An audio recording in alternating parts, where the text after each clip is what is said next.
Hello guys, મેં મારા craft માટે મેં સ્ટીકર ઓર્ડર કર્યા હતા તો તે આવી ગયા છે.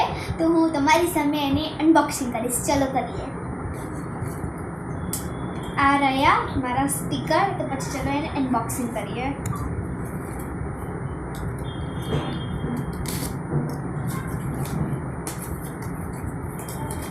વાવ, અહીંથી જ કેટલા મસ્ત લાગે છે.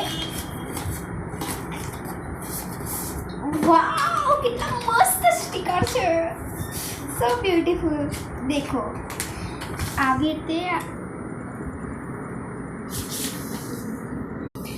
તો પછી દેખો આ આવા સ્ટીકર આવે છે. ગાઈઝ, મેં મારા સ્ટીકર મૂકી દીધા છે. જો મારો ભાઈ આવ્યો હતો એટલે પછી જો તમને ક્રાફ્ટમાં ઇન્ટરેસ્ટ હોય તો પછી તમે સ્ટીકર જરૂર મંગાવજો. એ સ્ટીકર મેં મીશોમાંથી મંગાવેલા છે અને મને તો ઇન્ટરેસ્ટ બહુ જ છે ક્રાફ્ટમાં, એટલે મેં મંગાવ્યા છે.